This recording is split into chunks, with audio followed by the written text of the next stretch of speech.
பாடலாசிரியர் பழனி பாரதி அவர்களே, புரட்சி கனல் இளையக்கம்பன் அவர்களே, கவிஞர் தமிழமுதன் அவர்களே, நண்பர் ஈசாக் அவர்களே, இசை நிகழ்ச்சியை சிறப்புற நடத்தி நிகழ்வுக்கு சிறப்பு சேர்த்த நம்முடைய இசையரசு அவர்களின் தலைமையிலான இசை கலைஞர்களே, நன்றியுரையாற்றிய மாவட்ட செயலாளர் கரிகால் வளவன் அவர்களே, நூலாசிரியர் தம்பி வன்னியரசு அவர்களே, இந்த நள்ளிரவு வேளையிலும் அரங்கம் நிறைந்து காங்கிரஸ் பேரியக்கத்தை சார்ந்த அன்பு சகோதரர் வழக்குரைஞர் மாவட்ட செயலாளர் மாமன்ற உறுப்பினர் சிவ ராஜசேகர் அவர்களே, திரளாக கூடியிருக்கிற என் உயிரின் உயிரான விடுதலை சிறுத்தைகளே, உங்கள் அனைவருக்கும் என்னுடைய பணிவார்ந்த வணக்கத்தை தெரிவித்துக் கொள்கிறேன். நள்ளிரவை நெருங்குகிற நேரம், நிறைய பேச வேண்டும் என்கிற பேராவலோடு வந்தேன். வழக்கம் போல நேர நெருக்கடி. தம்பி வன்னியரசு அவர்கள் ஒரு புத்தகத்தை தொகுத்து வெளியிடக்கூடிய அளவுக்கு ஆன்றோர் சான்றோர் பலரும் வந்து வாழ்த்தக்கூடிய அளவுக்கு இன்றைக்கு தன்னுடைய ஆளுமையை அவர் தன்னைத்தானே சிறப்புக்குரிய ஒரு ஆளுமையாக செதுக்கி கொண்டிருக்கிறார் என்பது எனக்கு பெருமையை தருகிறது, பூரிப்பை தருகிறது. ஒரு வார ஏட்டின் நிருபராக தம் வாழ்க்கையை தொடங்கிய தம்பி ஜெயராஜ்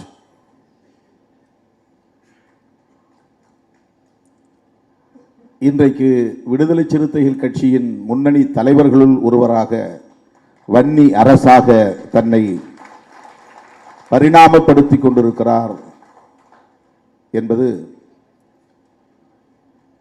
உள்ளபடியே பெருமகிழ்வை தருகிறது. அவர் இங்கே அதை நினைவுபடுத்தினார். மறைந்த ஞா சமத்துவம் அவர்கள் மூலம் எனக்கு அறிமுகமானார். ஒரு இதழில் பணியாற்றக்கூடிய இளைஞராக வந்து என்னிடத்தில் சேர்ந்தார்.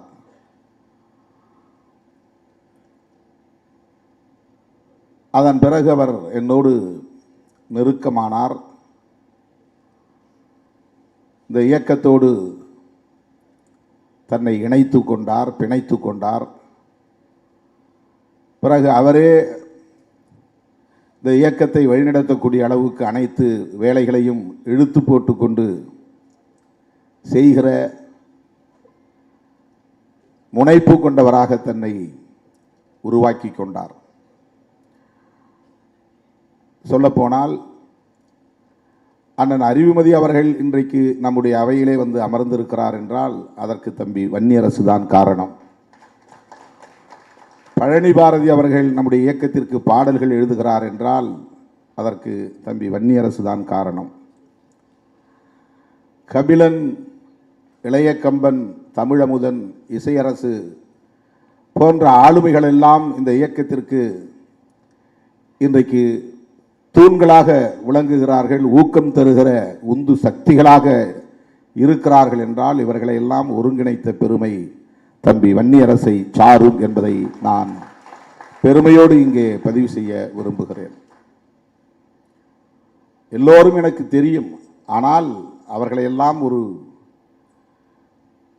நூலிலே கோர்ப்பதைப் போல, மாலை கோர்ப்பதைப் போல கோர்ப்பதற்கு ஒரு ஆளுமை தேவைப்படுகிறது. இந்த இயக்கத்தை வலிமைப்படுத்துவதற்கு தமிழ் தேசிய பரப்பில் தம்பி வன்னியரசு அவர்கள்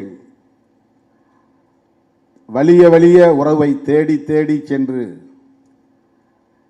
திருமாவளவன் தலைமையில் நாங்கள் இயங்குகிறோம், சிறுத்தைகளாய் நாங்கள் இயங்குகிறோம், நீங்களெல்லாம் எங்களுக்கு உற்ற துணையாக இருக்க வேண்டும் என்று இந்த உறவுகளை எல்லாம் நம்மோடு கொண்டு வந்து இணைத்தவர். ஏன் வேல்முருகன் அவர்கள் கூட இன்றைக்கு நம்மோடு இவ்வளவு இணக்கமாக இருப்பதற்கு தம்பி வன்னியரசு தான் காரணம் என்றால் அதை மறுக்க முடியாது. அப்படி சொல்லிக்கொண்டே போகலாம். இன்றைக்கு இவ்வளவு பாடல்கள், இந்த இயக்க பாடல்கள் யூடியூப்பிலே கிடக்கிறது என்று சொன்னால், அவ்வளவு பாடல்களையும் எழுதுவதற்கும் அவற்றுக்கு இசையமைப்பதற்கும் அவற்றை படைப்பதற்கும் பெருமுயற்சிகளை எடுத்துக்கொண்டவர் தம்பி வன்னியரசு என்பதை நான் மகிழ்வோடு இங்கு பதிவு செய்ய கடமைப்பட்டிருக்கிறேன். எத்தனை பாடல்கள் இங்கே இன்றைக்கு நமக்காக 900க்கும் மேற்பட்ட பாடல்கள் எந்த இயக்கத்திற்கும் கிடையாது. கிட்டத்தட்ட 1000 பாடல்கள் ஒரு இயக்கத்திற்காக, இயக்கத்தின் கொள்கைகளை பரப்புவதற்காக, ஒரு இயக்கத்தின் தலைமையை மக்களிடையே கொண்டு போய் சேர்த்து அந்த தலைமையின் மீதான நம்பகத்தன்மையை வலுப்படுத்துவதற்காக, இவர்தான் நமக்கான நம்பிக்கைக்கு உரியவர், இவரை நாம் ஏற்க வேண்டும் என்று அறிவார்ந்த ஆன்றோர்களின் சான்றோர்களின் ஆளுமையை பயன்படுத்தி அதை இயக்க ஆற்றலாக மாற்றியதில் தம்பி வன்னியரசுக்கு பெரும்பங்கு உண்டு. அதேபோல தமிழ்மண் என்கிற இதழ், தாய்மண் என்றுதான் தொடங்கினோம். அதே பெயரில் திராவிட முன்னேற்ற கழகத்தை சார்ந்த கவிஞர் ஏற்கனவே பதிவு செய்து வைத்திருந்ததனால் நமக்கு அந்த பதிவு கிடைக்கவில்லை, தாய்மண் கிடைக்கவில்லை. அவரும் அதை தருவதற்கு ஒப்பவில்லை. பிறகுதான் நான் சொன்னேன், தமிழ்மண் என்று தேடு, அதை பதிவு செய்வோம் என்று கேட்டுக்கொண்டேன். அந்த அடிப்படையில் தான் தம்பி வன்னியரசு எடுத்துக்கொண்ட முயற்சியின் விளைவாகத்தான் தமிழ்மண் என்கிற இதழ் நமக்கு உருவானது. நான் சட்டமன்ற உறுப்பினராக அடியெடுத்து வைத்த போது 2001 நான் சட்டமன்றத்திற்குள் அடியெடுத்து வைக்கும் படம்தான் முதல் இதழின் அட்டை படம். அப்போது இவ்வளவு பெரிய ஆளுமை உள்ள குழுமம் நம்மிடத்திலே கிடையாது. ஒரு கேமரா வாங்குவதற்கு கூட நமக்கு சக்தி கிடையாது. நமக்கு ஒரு நல்ல தட்டச்சர் கிடையாது. தன்னுடைய மனைவியையே தட்டச்சராக கொண்டு வந்து அலுவலகத்திலே அமர வைத்து தானும் தன் மனைவியுமாக, கணவனும் மனைவியுமாக பகல் இரவாய் பாடுபட்டு அந்த இயக்கத்தை, அந்த இதழ் இயக்கத்தை நிலைநாட்டிய பெருமை தம்பி வன்னியரசுக்கு உண்டு. கணவனும் மனைவியுமாக சேர்ந்து இரவு பகலாக உழைத்து தமிழ்மண் என்கிற இதழை நாடறிய செய்தது, நாடு முழுக்க கொண்டு போய் சேர்த்தது தம்பி வன்னியரசு. இவையெல்லாம் அனைத்தும் கலப்படம் இல்லாத, புனைவு இல்லாத, கற்பனை இல்லாத உண்மைகள், வரலாற்று உண்மைகள்.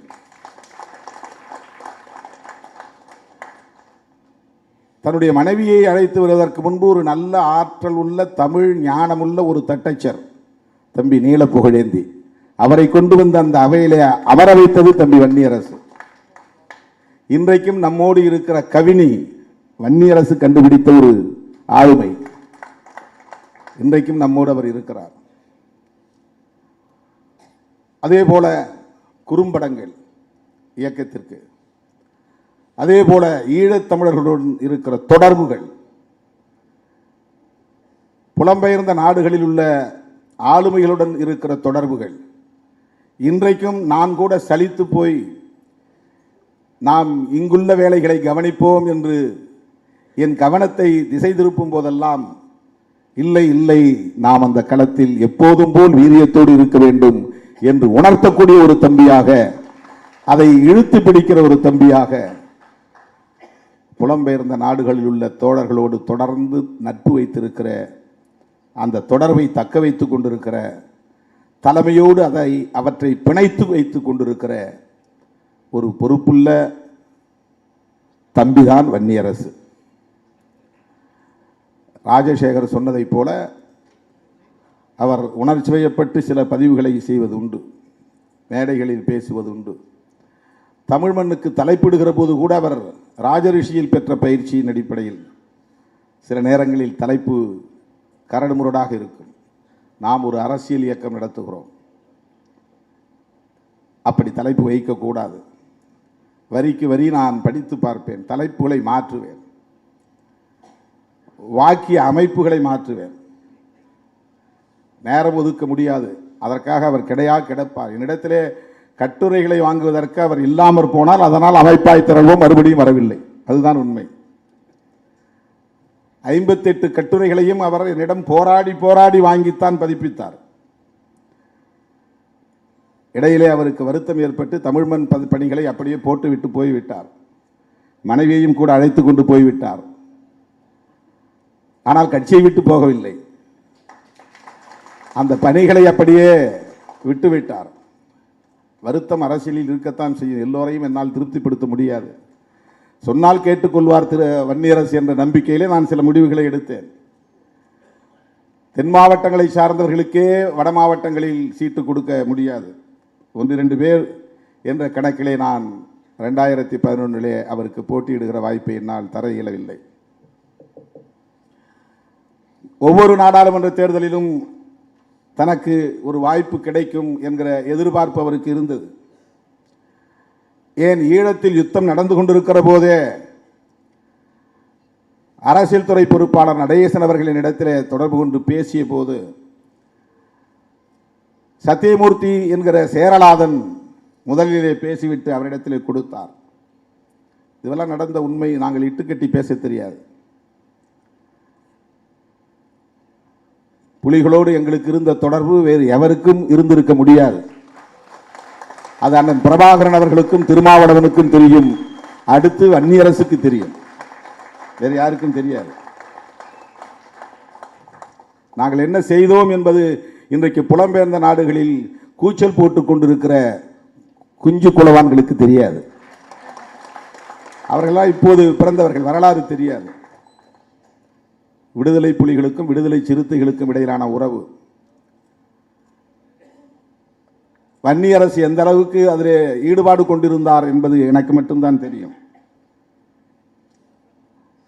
தோழர்களே, அப்போது நடேசன் தொலைபேசியிலே வந்தார். அப்போதெல்லாம் அவர்கள் கையில் வைத்திருந்த தொலைபேசி சாதாரண தொலைபேசி அல்ல, சேட்டலைட் தொலைபேசி என்று சொல்வார்கள்.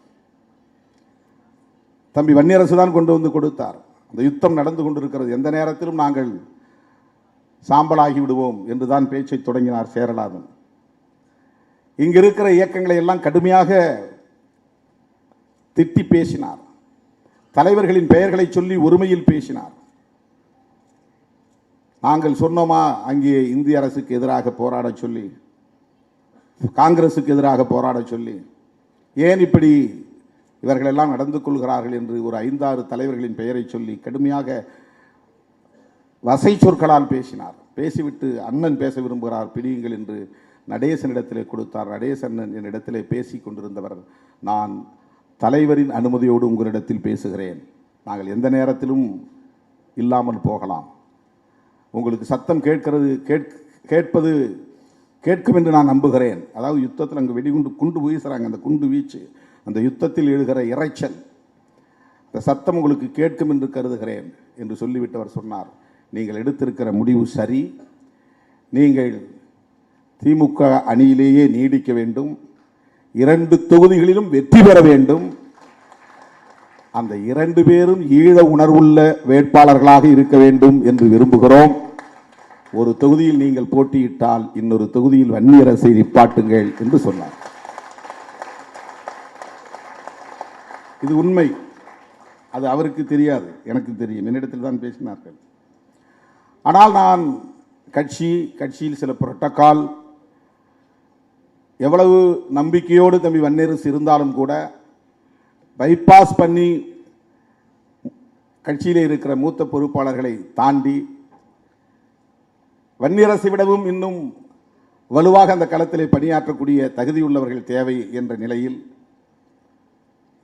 நான் அன்றைக்கு சில முடிவுகளை எடுக்க முயற்சித்தேன். ஆனால் அன்றைய நிலையிலே பொருளாதார நெருக்கடியால் வன்னியரசின் துணையோடு நான் ஒரு அவருடைய கருத்தையும் கேட்டு ஒரு வேட்பாளரை தேர்வு செய்தேன். அப்போதெல்லாம் அவர் வருத்தப்படவில்லை. ஆனால் சட்டமன்ற தேர்தலிலே அவருக்கு வருத்தம் நேர்ந்தது. அப்போதும் எனக்கு நம்பிக்கை, அவர் கோபித்துக் கொள்ள மாட்டார் என்கிற ஒரு நம்பிக்கை தான். ஏனென்றால் கிடைப்பது 8, ஆனால் 800 பேருக்கு மேலானவர்கள் கட்சியிலே தகுதி படைத்தவர்கள் இருக்கிறார்கள். நமக்கெல்லாம் 234 தொகுதி போதாது. நம்முடைய கட்சியிலே எம்பி வேட்பாளர்கள் 40 தொகுதிகள் போதாது. கிடைப்பது 2. அந்த 2இல் நான் யாரையாவது தேர்வு செய்ய வேண்டும் என்றால் ஒருவரையோ அல்லது 2வரையோ தான் தேர்வு செய்ய. நான் கூட விட்டு கொடுத்து வந்துடும். அப்படிதான் 2006 நானே போட்டியிடாமல் தோழர்கள், நம் கட்சி தோழர்கள் விரும்புகிறவர்கள் நிற்கட்டும் என்று வெளியே வந்தேன். நான் 2006 நான் எடுத்துக்கிட்டு தானே மற்றவங்களுக்கு கொடுத்துருக்கணும். தேர்தல் அப்படி தானே எனக்கு எல்லாரும் இருக்கிறோம். 2006 10 தொகுதி நமக்கு கிடைச்சது. 9 தொகுதி தமிழ்நாட்டில், ஒரு தொகுதி பாண்டிச்சேரியில், 10 தொகுதி கிடைத்தது. தமிழ்நாட்டில் கிடைத்த 9 தொகுதிகளில் ஒரு தொகுதியில் நான் என்னை முடிவு செய்து கொண்டு மிச்சம் 8 தொகுதிகளில் ஆட்களை நான் தேர்வு செய்யலாம். ஆனால் உடன் இருப்பவர்கள் விரும்புகிறார்கள் என்று தெரிந்ததும் நான் பின்வாங்கிக் கொண்டேன். வேண்டாம், நான் நிற்கல, நீங்கள் நில்லுங்க. ஆனால் எம்பி தேர்தலில் அப்படி நான் முடிவு செய்ய முடியாது. 2011 நமக்கு மிக குறைவான இடங்கள் தான் கிடைத்தன. திமுக கூட்டணியிலே எல்லாம் வட மாவட்டங்களிலேயே கிடைத்தன. தொடக்க காலத்தில் மூத்த உறுப்பினர்களாக இருப்பவர்கள், தியாகம் செய்தவர்கள், என்னோடு தொடர்ந்து பயணிப்பவர்கள், நம்பிக்கைக்குரியவர்கள், விழுப்புண்களை பெற்றவர்கள், இன்றைக்கும் வழக்குகளுக்காக நெடிய படிக்கட்டுகளில் ஏறி இறங்கிக் கொண்டிருப்பவர்கள் என்று பார்த்தால், நான் வட மாவட்டங்களில் யாருக்குமே தொகுதி கொடுக்கக்கூடாது, மதுரையை சார்ந்த தோழர்களுக்கு மட்டும்தான் நான் தர முடியும். நான் அப்படி ஒரு புரோட்டோக்கால் போட்டேன்னு சொன்னால், அப்படி ஒரு வரிசைப்படுத்தணும்னு நினச்சேன்னா, நான் வட மாவட்டங்களை சார்ந்த யாருக்கும் தர முடியாது. நான் ப்ரையாரிட்டி கொடுக்கணும்னா மதுரையை சார்ந்த தம்பிகளுக்குத்தான் நான் ப்ரையாரிட்டி கொடுக்க முடியும். இன்றைக்கும் கூட 1-2 பேர் வெளியே போய் அவதூறு பரப்பினார்கள். அவர்கள் யாரும் மதுரையை சார்ந்தவர்கள் அல்ல, தென் மாவட்டங்களை சார்ந்தவர்கள் அல்ல. என்ன தொடக்க காலத்தில் இவன் தான் நம் தலைவன் என்று ஏற்றுக்கொண்ட தம்பிகள் ஒருவர் கூட இந்த இயக்கத்திற்கு எதிராக இதுவரையில் சிந்திக்கவில்லை, தலைமைக்கு எதிராக பேசவில்லை. இடையிலே வந்தவர்கள் வெளியே போனார்கள், அவதூறு பரப்பினார்கள். மதுரையை சார்ந்த தோழர்கள் அந்த அளவுக்கு ஆதி காலத்திலிருந்து, இந்த இயக்கம் தொடங்கிய காலத்திலிருந்து நம்பிக்கைக்குரியவர்களாக இருக்கிறார்கள். அதிலே ஒரு முன்னணி தளபதியாக தம்பி வன்னியரசு இருக்கிறார் என்பதை எண்ணி நான் பெருமைப்படுகிறேன். இப்படி காலங்கள் உருண்டோடிய நிலையிலும் கூட, அவருக்கு சில வருத்தங்கள் ஏற்பட்டாலும் கூட, என்றைக்கும் சிறுத்தைகள் இயக்கம்தான் நம்முடைய இயக்கம், என்றைக்கும் திருமாவளவன் தலைமைதான் நம்முடைய தலைமை என்கிற அசைக்க முடியாத உறுதிப்பாட்டை கொண்ட ஒரு இளைஞர் தான் தம்பி வன்னியரசு என்பதை நான் இந்த இடத்திலே பதிவு செய்வது என்னுடைய கடமை. அதன் பிறகு அவர் பணிகளை நிறுத்திவிடவில்லை, தொடர்ந்து அந்த பணிகளை மேற்கொண்டார். அண்மையில் கூட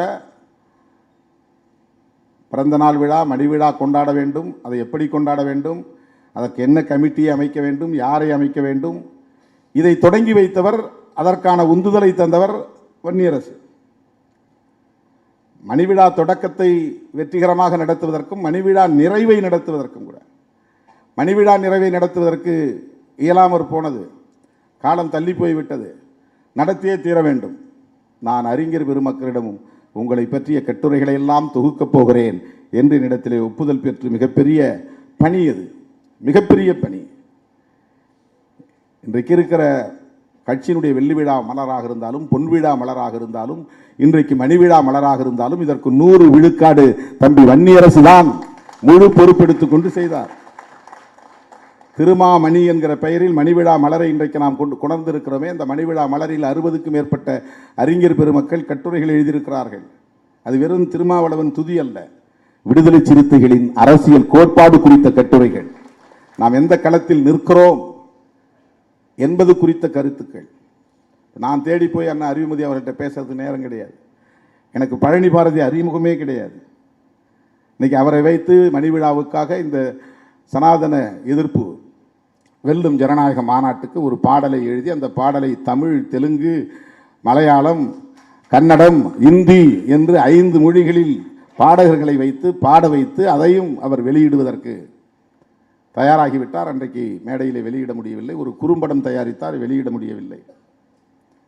இவற்றையெல்லாம் இந்த நேரத்தில் நான் சொல்லுவதற்கு அவர் நினைக்கலாம், அண்ணன் நம்மை வெளிப்படையாக ஒரு நாளும் பாராட்டியதில்லை, இவ்வளவு செய்கிறோம் நம்மை தட்டி கொடுத்ததில்லை, இவ்வளவு நாம் உடன் இருக்கிறோம் நமக்கு ஒரு வாய்ப்பு தரவில்லை, ஒரு சட்டமன்ற உறுப்பினராக, நாடாளுமன்ற உறுப்பினராக போகிற வாய்ப்பு அமையவில்லை என்கிற ஏக்கம் இருக்கலாம்.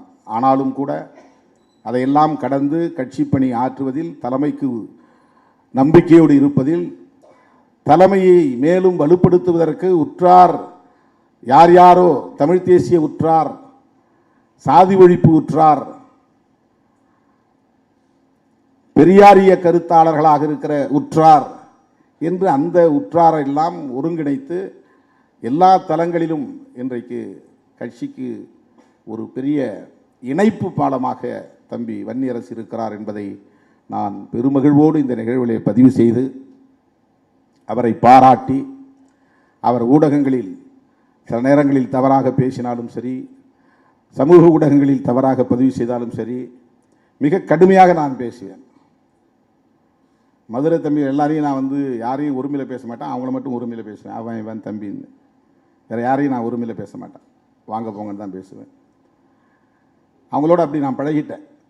ரொம்ப ரொம்ப ரொம்ப தொடக்க காலத்தில் அந்த மாதிரி பழகிட்டேன். ஏன்னா அவங்களுக்கு எழுத படிக்க தெரியாது. ஆனால் என்னை நம்பி வந்தார்கள், என் தலைமையை ஏற்றுக்கொண்டார்கள், நான் அறிவித்த அத்தனை போராட்டங்களிலும் பங்கேற்றார்கள், காயம்பட்டார்கள், ரத்தம் சிந்தினார்கள். அந்த அளவுக்கு இன்றைக்கும் அந்த நம்பிக்கையோடு இருக்கிறார்கள். அருமை தோழர்களே, தம்பி வன்னியரசு அவர்கள் சிவராஜசேகர் சொன்னதைப் போல ஒரு கருத்தை அண்மையிலே பதிவு செய்தார் காங்கிரஸை பற்றி. அது ராஜசேகருக்கு தெரியாது, வேறு யாருக்கும் தெரியாது. நான் வன்னியரசு வரை சொல்லி அறையிலே உட்கார்ந்து கண்டித்தேன். உன்றை நாளுக்கு நாள் மெச்சூரிட்டி வரணும், நீ முதிர்ச்சி அடைந்த தலைவராக உன்னை ஆளாக்கி கொள்ள வேண்டும். அரசியலில் பொது வாழ்வில் உணர்ச்சி வயப்படுவதற்கு இடம் கொடுக்கவே கூடாது. நாம் எல்லாவற்றையும் கடந்துதான் வந்திருக்கிறோம். நம்மை வீழ்த்துவதற்கு எவ்வளவோ சதிகள் நடந்தன. இன்றைக்கும் அவதூறு பரப்புகிறார்கள். தமிழ்நாட்டில் 40 நாடாளுமன்ற உறுப்பினர்கள் இருக்கிறார்கள், பாண்டிச்சேரி உட்பட. ஆனால் விழுப்புரத்திலும் சிதம்பரத்திலும் போய் காணவில்லை, கண்டா வர சொல்லுங்கள் என்று சுவரொட்டி ஒட்டுகிறார்கள். ரவிக்குமார் 24 மணி நேரம் தொகுதியிலேயே கிடக்கிறார். ரவிக்குமாரை காணவில்லை என்று போஸ்டர் ஒட்டுகிறார்கள். இன்றைக்கு நான் அரியலூர் போகிறேன், திருமாவளவனை காணவில்லை என்று போஸ்டர் ஒட்டுகிறார்கள். 24 மணி நேரமும் திருமாவளவன் எங்கே இருக்கிறார் என்று உலகத்துக்கே தெரியும். காணவில்லை என்று எப்படி சொல்ல முடியும்? பெண்டாட்டி பிள்ளைகளோடு நான் ஊர் சுற்றவில்லை, பொழுதுபோக்குவதற்கு நேரமில்லை என்று அரசியலுக்கு வரவில்லை. போனா போது ஒரு நாளைக்கு ஒரு 1/2 மணி நேரம் அரசியல் பண்ணும், அரசியலுக்கு வரல. 24 மணி நேரமும் மக்களோடு கிடக்கிறேன். அரசியலுக்காக என்னை ஒப்படைத்துக் கொண்டிருக்கிறேன். எனக்கென்று நான் செய்கிற வேலை குளிப்பதும் உண்பதும் 3 மணி நேரம் அல்லது 2 மணி நேரம் படுப்பதும் தான். நேற்று 2 மணி நேரம் தான் தூங்கினேன். 3 மணிக்கு படுக்க போகும்போது சொல்லிட்டு படுத்தேன், 4:30க்கு எழுப்பு. 2:30 மணிக்கு படுக்கும்போது சொல்லிட்டு படுத்தேன், 4:30க்கு எழுப்புங்கன்னு. கரெக்டாக 4:20க்கு தட்டி என்னை எழுப்புனாங்க. அதுக்கப்புறம் நான் குளிச்சுட்டு போய் இது வரலும் கண்ணை கூட மூடலை. இப்போ பனி 11 மேலாயிடுச்சு. எவ்வளோ பேர் அங்கே காத்துட்ருக்காங்கன்னு தெரியாது. இங்கே வந்தவங்க பூரா பின்னாலே வருவாங்க சேஸ் பண்ணிக்கிட்டு. 1 மணி ஆனாலும் 2 மணி ஆனாலும் பார்த்துட்டு தான் போவாங்க. இப்படித்தான் ஓடிக்கொண்டிருக்கிறேன். ஆனால் நம்முடைய வளர்ச்சியை விரும்பாத அற்பர்கள் நம்மை இன்றைக்கு குறிவைத்து நமக்கு எதிரான அவதூறுகளை பரப்புவதில் கவனம் செலுத்துகிறார்கள். நாம் உணர்ச்சி வயப்படக்கூடாது, அதெல்லாம் நம்ம ரியாக்ஷனரியாக இருக்கக்கூடாது. ஒருத்தர் சொன்னால் நாம் அதே வார்த்தையால் திட்டணும் அப்படிங்கிறது ரொம்ப அண்டர் லெவல்.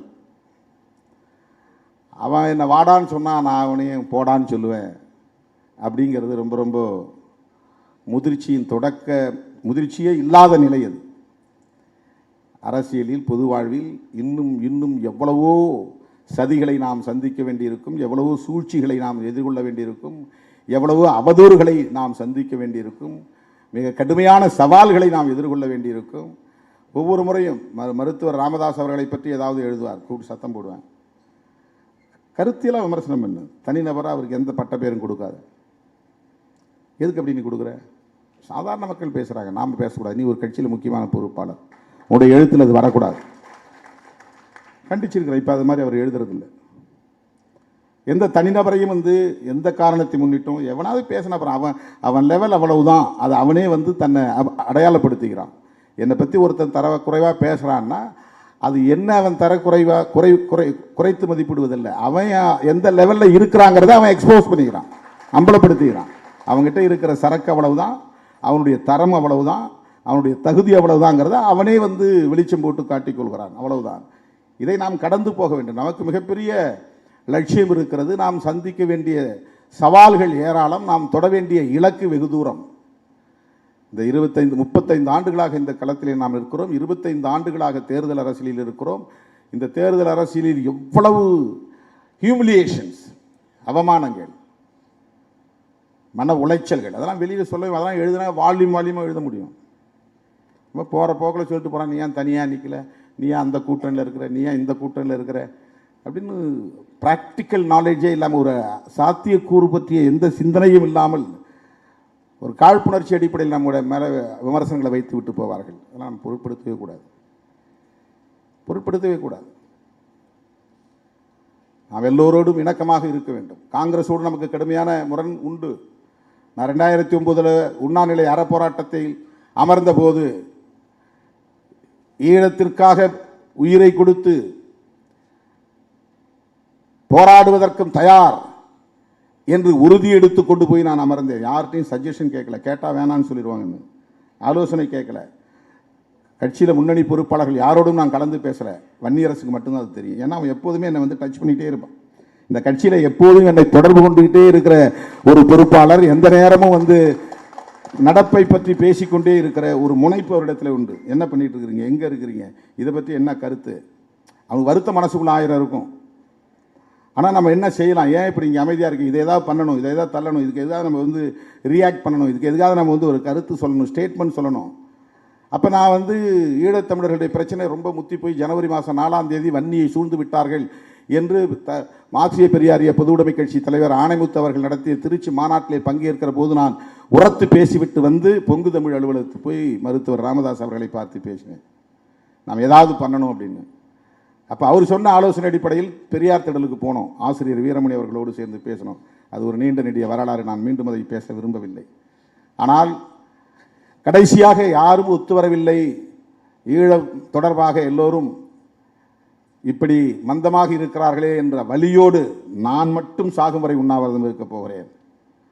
யாரும் வர வேண்டாம், உனக்கெல்லாம் குடும்பம் இருக்குது, பொண்டாட்டி பிள்ளை இருக்குது. மனப்பூர்வமாக, ஜென்யூனா, உண்மையாக நேர்மையான உள்ளத்தோட சாவோங்கிற ஒரு அந்த தைரியத்தோடு தான் போனேன். அப்போ வன்னியரசு நானும் வந்து உட்கார்றேன், இல்லை ஆகும்னார். வேண்டாம், யாரும் உட்காராதீங்க, நான் மட்டும் உட்கார்றேன் அப்படின்னு இடம் பிடிச்சி மரமலை நகரில் போய் உட்கார்ந்த 4 நாள். அன்னைக்கு அவருக்கு தெரியும், தோழர்களே, அந்த உண்ணாவிரதத்தின் போது ஈழத்துக்கு ஆதரவாக போராடக்கூடிய சக்திகள் ஓடி வந்து என் பக்கத்திலே அவர்களும் சேர்ந்து அமர்ந்திருந்தால், ஊக்கப்படுத்தி இருந்தால், விட வேண்டாம் என்று என்னை கட்டாயப்படுத்தி இருந்தால், தொடருங்கள் என்று உந்துதல் தந்திருந்தால், 5வது நாள் 6வது நாள் பொங்கல் முடிந்து, அது அப்போ பொங்கல் டேஸ், எல்லாம் பொங்கல் கொண்டாடி இருந்தாங்க. தமிழ்நாடே பொங்கல் கொண்டாடி கொண்டிருந்தது சிறுத்தைகளை தவிர. திருமாவளவன் உண்ணாநிலை அறப்போராட்டத்தில் சாக தயார் என்று உட்கார்ந்திருந்த வேளையில் 32 பேர், 26 பேர் 4வது நாள் குண்டர் தடுப்பு சட்டத்திலே தூக்கி போட்டார்கள். கூட்டணியில் இருந்து கொண்டே நீங்கள் எதிர்முகாமில் சேர்ந்து கொண்டு இந்த ஆட்சியை கவிழ்க்க முயற்சிக்கிறீர்கள் என்று முதல்வருக்கு உளவுத்துறை அன்றைக்கு ரிப்போர்ட். நாங்கள் திமுகவில் இருந்துகிட்டே திமுக கூட்டணியில் இருந்தாலும் கூட ஈழத்தமிழர் பிரச்சனையில் தனித்து முடிவெடுத்தோம். அதுதான் நடந்தது. இன்றைக்கு யாரும் வந்து பக்கத்தில் உட்காரல, போராட்டத்தை கைவிட வேண்டியதாயிடுச்சு.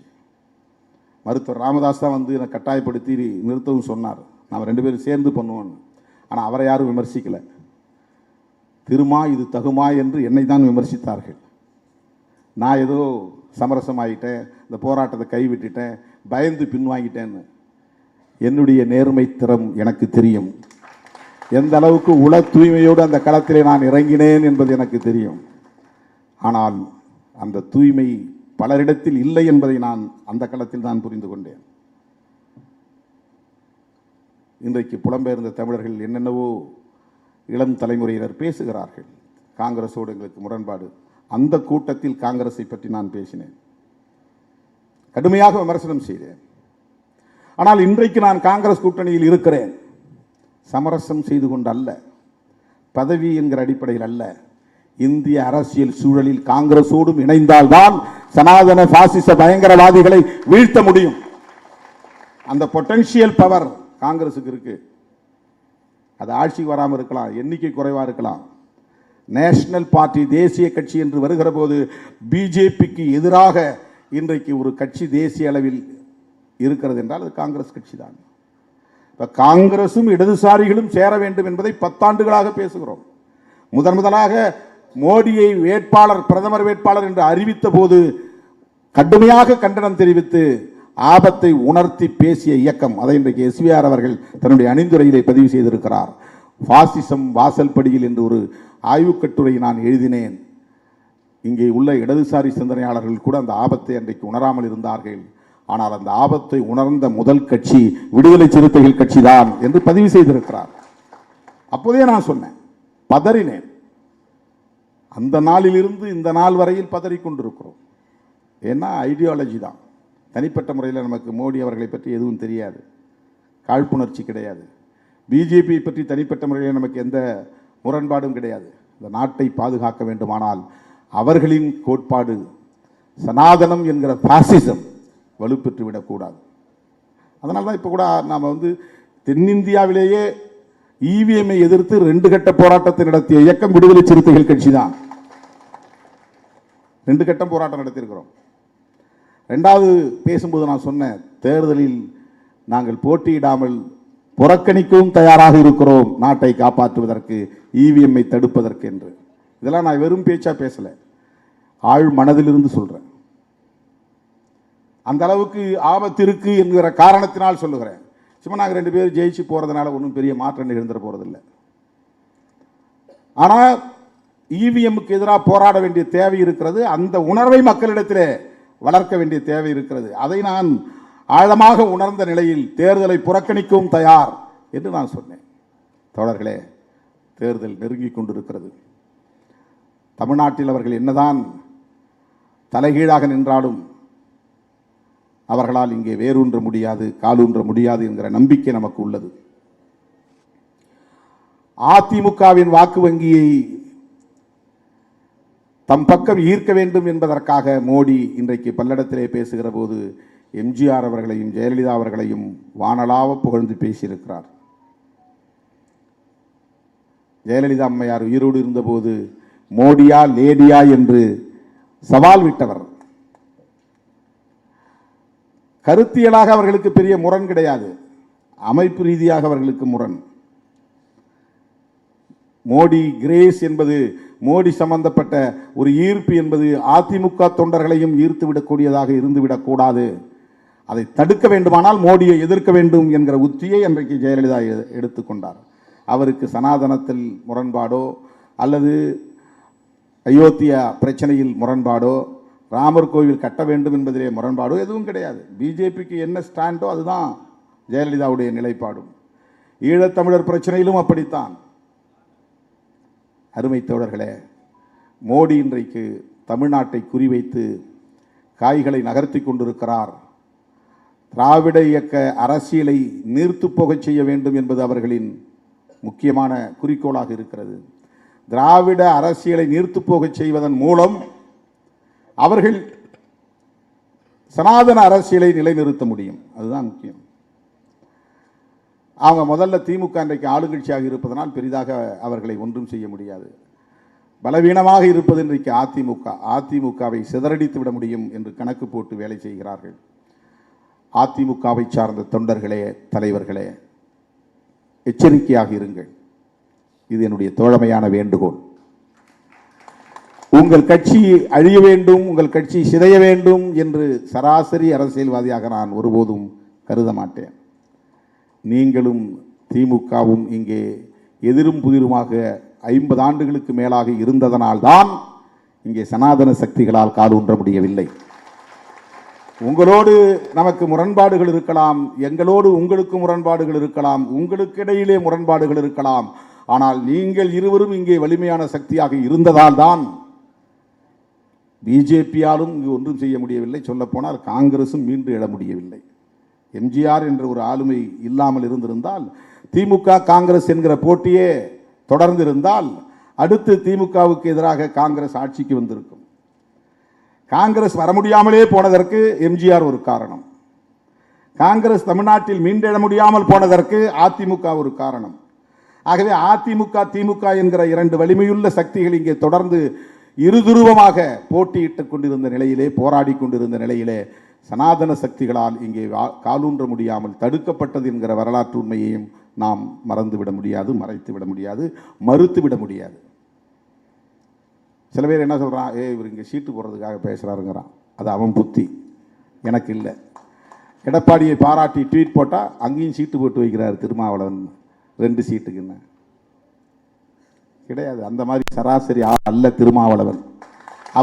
இன்னும் திருமாவளவனை புரிந்து கொள்வதற்கு நீங்கள் வெகு தூரம் பயணிக்க வேண்டும். உங்கள் லெவல் ஆஃப் அண்டர்ஸ்டாண்டிங் அவ்வளவுதான். என்னை புரிந்து கொள்வதற்கு உங்களுக்கு இன்னும் பயிற்சி தேவை, சிந்தனை பயிற்சி தேவை. அப்படித்தான் நான் பார்க்கிறேன். நான் கணக்கு போட்டு இப்படி சொன்னால் அவரோட உறவை தொடரலாம், இப்படி சொன்னால் இவரோட உறவை தொடராங்கிற அடிப்பெல்லாம் கிடையாது. உண்மையிலே சொல்கிறேன், சனாதன சக்திகள் இங்கே காலூன்றாமல் இருக்க வேண்டுமானால் அதிமுக நீர்த்து போகக்கூடாது. அப்படின்னா நீங்கள் வளர வேண்டாமா? காலம் கனியும், மக்கள் தீர்மானிப்பார்கள். உழைப்பு தீர்மானிக்கும். 400 ரவுடின்னு போய் வண்டியில் ஏற முடியாது. நானும் முதல்வர் என்று போய் நான் வண்டியில் ஏற முடியாது. அப்படி தம்பட்டம் அடிக்கிற சராசரி ஆள் அல்ல நான். தமிழ்நாட்டு மக்கள் ஒரு நாள் தெளிவை பெறுகிற போது துணிவை பெறுவார்கள். சிறுத்தைகளை அமர வைக்க வேண்டிய இடத்தில் அமர வைப்பார்கள். அப்படித்தான் 25 ஆண்டுகளாக இந்த களத்திலே தாக்கு பிடித்து நிற்கிறோம். ஒரு பைசா கையில் காசு கிடையாது, தம்பிடி பைசா கிடையாது. தேர்தல் அரசியலை அடியெடுத்து வைத்த போது எப்படி இருந்தோமோ அப்படித்தான் இன்றைக்கும் இருக்கிறோம். 4 எம்எல்ஏ இருக்கலாம், 2 எம்பி இருக்கலாம். ஆனால் அன்றைக்கு எப்படி இருந்தோமோ அப்படித்தான் இன்றைக்கும் இருக்கிறோம். அதனால்தான் யாராலும் நமக்கு கருத்தியல் ரீதியாக பேச முடியல. தனிநபர் ரீதியாக அவர்களால் இங்கே பேரம் பேசினார், அங்கே பேரம் பேசினார், இப்படி மாற்றி பேசினார், அப்படி மாற்றி பேசினார், எந்த குற்றச்சாட்டையும் வைக்க முடியவில்லை. இது எதற்கு நான் சொல்லுகிறேன் என்று சொன்னால், நாம் நம்முடைய கருத்தியலில், நம்முடைய கோட்பாட்டில், நம்முடைய கொள்கையில் உறுதியாக இருந்து தொடர்ந்து இணைந்து பயணிக்க வேண்டும். காலம் கனியும் போது மக்கள் நம்மை ஏற்றுக்கொள்வார்கள். 15 வருஷத்துக்கு முன்னாடி நான் சொன்னேன், 20 வருஷத்துக்கு முன்னாடி சொன்னேன், கல்லெடுத்து வீசுகிற தம்பி ஒரு நாள் என் மீது பூவெடுத்து வீசுவான் என்று சொன்னேன். நான் ஒன்றும் ஞானி இல்லை.